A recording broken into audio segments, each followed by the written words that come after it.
Greetings, community, and welcome to NCBD Comics and another edition of Kevin's most anticipated reads tomorrow for New Comic Book Day, 7/30/2025. And here we are once again, and it's great to be alive. I want to take a moment and say thank you to all those that cruise on through and the rewind. Without you, it'd only be half as much fun as it actually is. I'd also like to take a little moment and say hi to those that cruise in on the live. I'm starting off and say, hey, to Christina, I appreciate you coming on in and dancing with me. Hope all is well with you.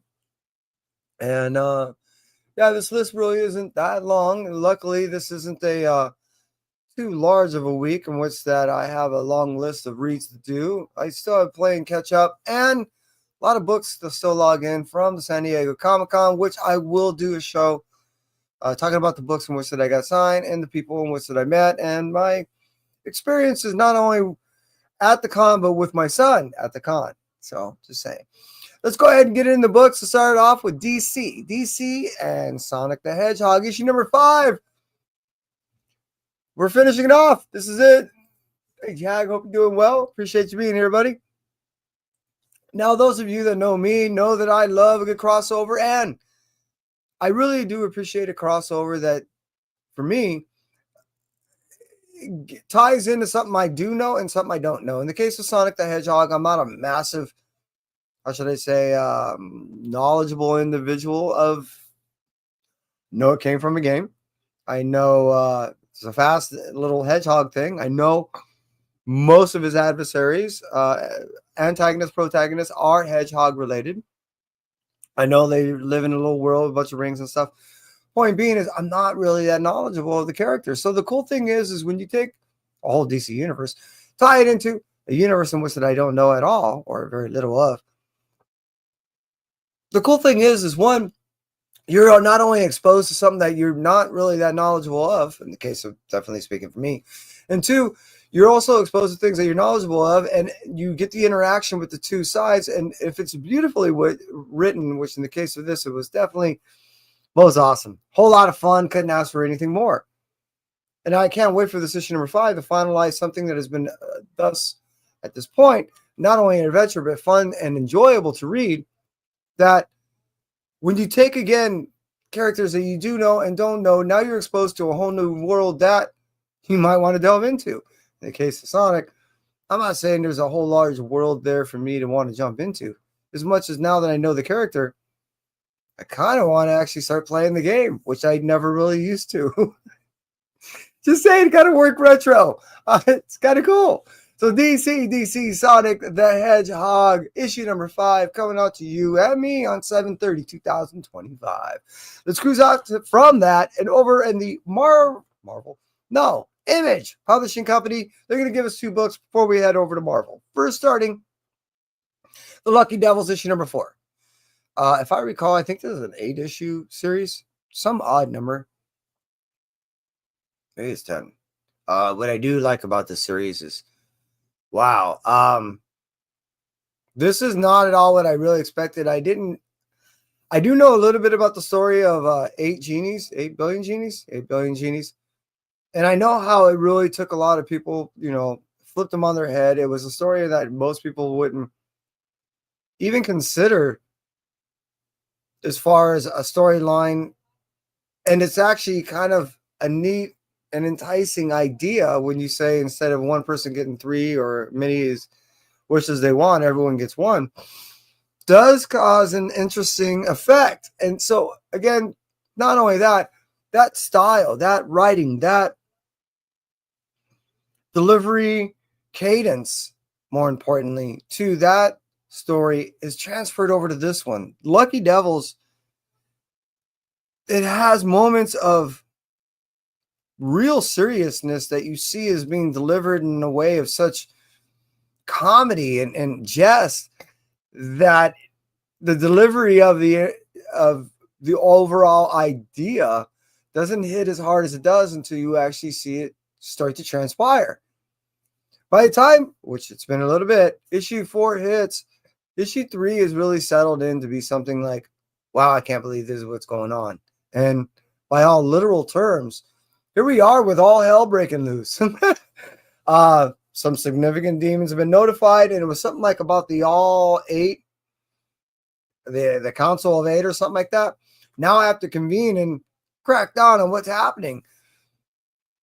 Yeah, like I said, this is not only just enjoyable, but what it does is it allows the reader to look at things in a context in which that I guess is not normally looked at, and it causes nothing but a smile, because it's hard to talk about such things at such level, but when you write them in a way of such jest, I know I'm not really. It's very vague what I'm saying, but the story of Lucky Devils essentially is two devils that are trying to wreck hell because they don't like the way the hierarchy is.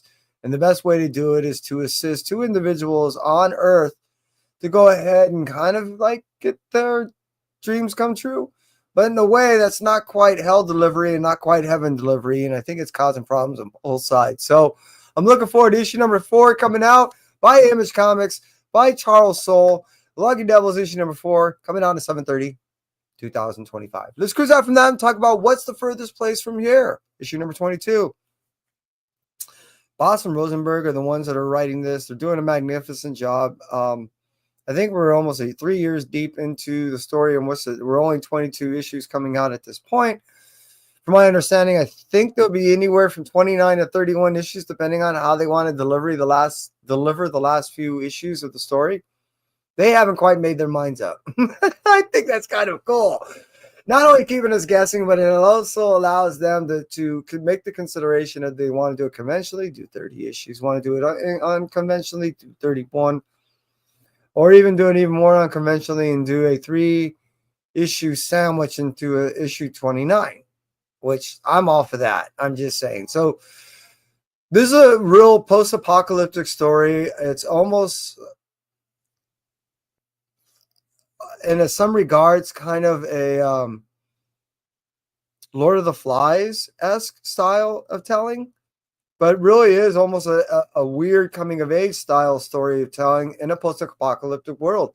Really interesting because it starts out with everyone talking about their gods, and the story and the main focus of the group that we have, their gods are records, and they have no idea that they actually played music, which is really kind of cool and very odd. I really enjoy the story mostly because how when you take some of the things that a lot of these individuals have to contend with in the political arenas and their social arenas and just in the navigation of being able to self-preserve, it really does show instances on how it's either a metaphor or sometimes some type of symbolic reference to, in some ways, some regards to what's transpiring in our own backyards, but without the post-apocalyptic aspect. So I'm just saying it's been really not only an interesting journey, but how you can see there's little jabs of,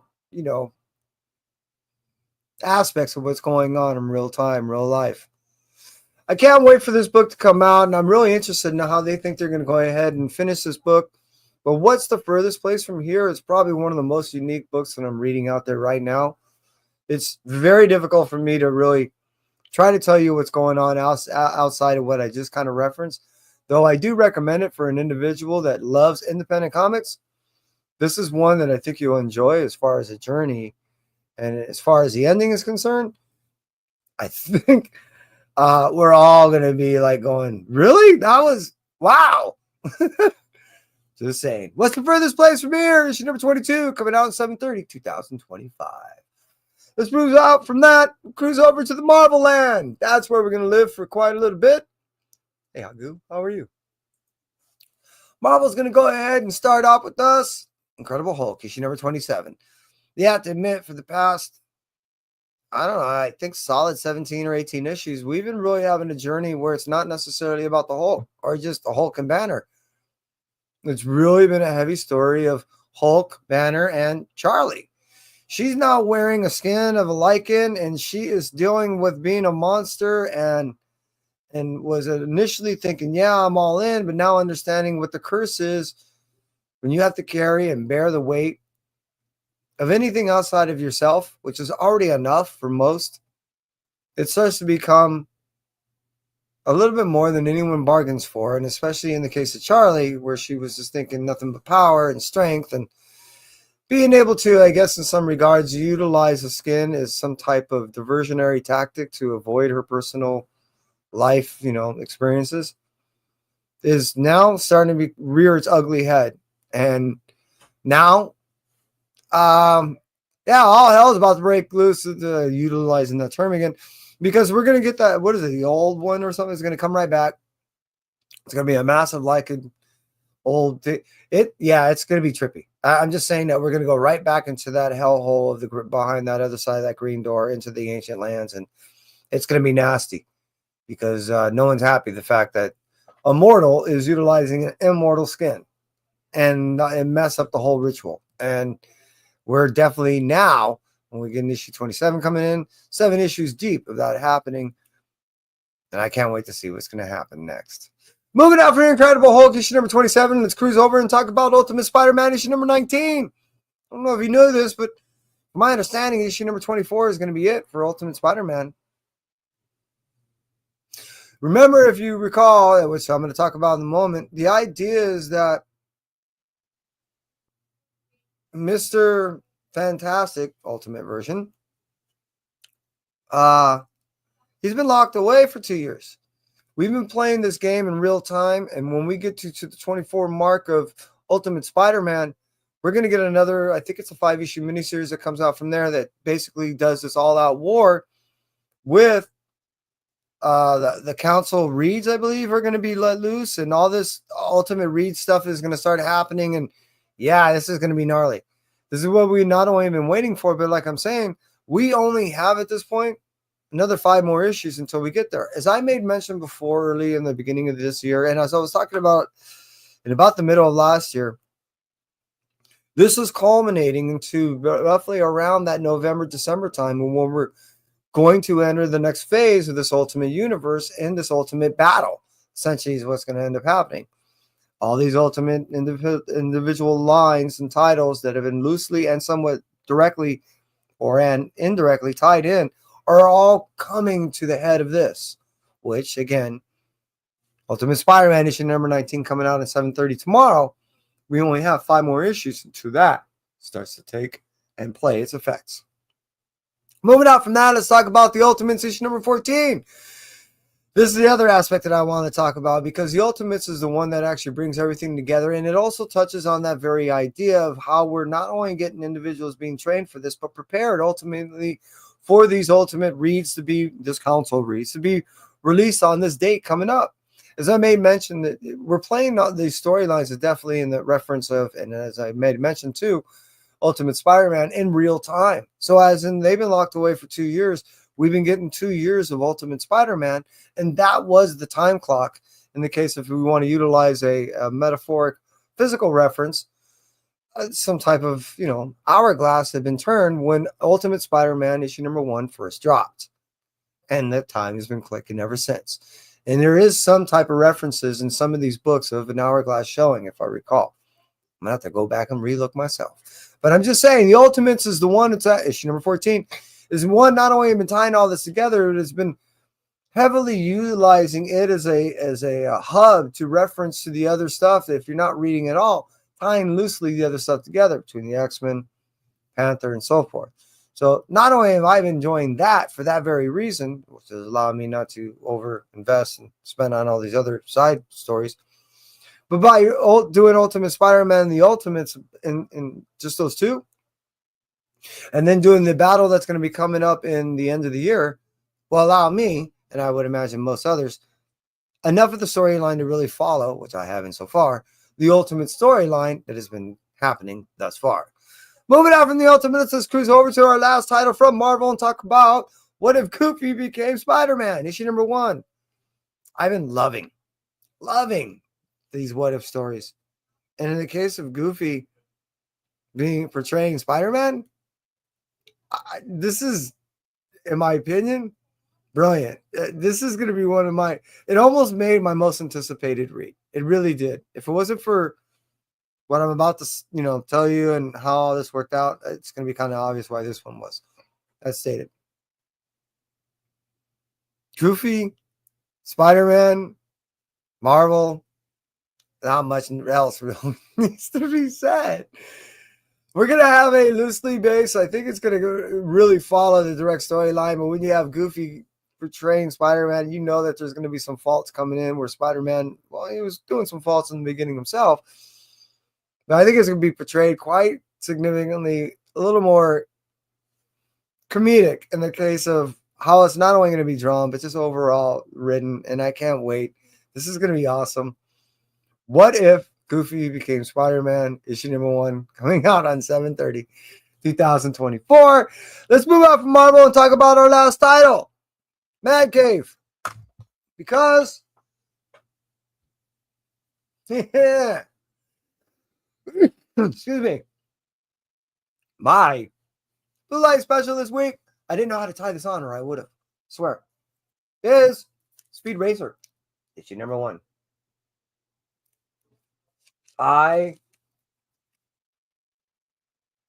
grew up watching Speed Racer, and it was beyond just a pastime. As a kid growing up, I spent quite enough time on my TV.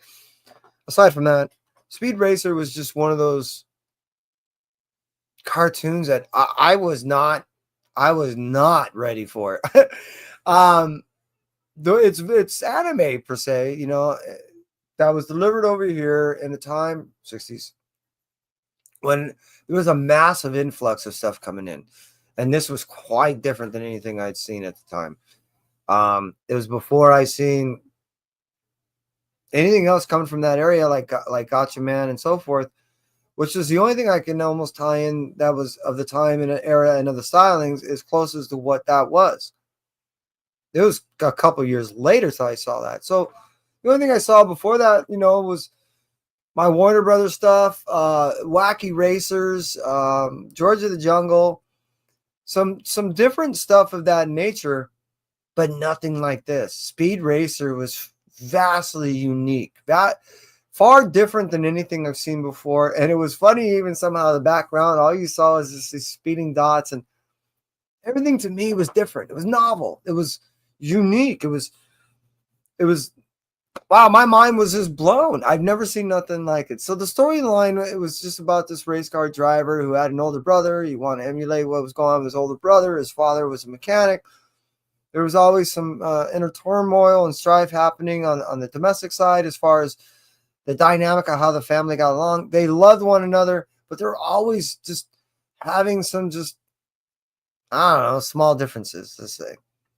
Though the son, Speed, as he was known, and his older brother, if I remember X, as he's, were loved. There are always just problems either there too. Didn't know why the older brother had to leave. Now we're end up learning, which we're going to end up getting even somewhat in this storyline where the older brother had to leave to protect the family. There's all kinds of spy stuff going on. Next thing you know, we're talking about world problems that have to be solved with a race car driver. This is just one of 3 books that not only brings me back to my childhood, this one being the farthest, but by the same guy. David Pepose has not only been writing some of my childhood just loves, but he's been killing it on how he's delivering it. So Speed Racer, issue number 1, coming out on 7/30, 2025, is just one of 3 books that this fine gentleman is not only writing, but doing the storylines a severe justice, a significant justice, I say, and a severe need to be brought back to the populace to not only honor it to just a tradition of great stories, but when you have a great storyteller, it's again appreciated by those masses. And for individuals like me that is just buying back their childhood, it's a whole lot of fun to be able to share these stories with people that are presently reading them, that they're just being dropped, and share with those same stories of people just reading it for the first time, those that have been knowing that character ever since, like me, they were a kid. For those of you that cruise on through, I appreciate you, Agu, Christina, Jag, And anyone and everyone else that cruise on through, I appreciate you seriously and significantly. Your patronage means a whole lot. If you hung out with me all the way through, I appreciate you. And if you wouldn't mind, go ahead and hit that like. And if you haven't already, and as I mentioned before, you hung out with me to the end, I do appreciate if you wouldn't consider to go ahead and not subscribe. Until next time, it's it for me, Entropy. Thank you much. Take care.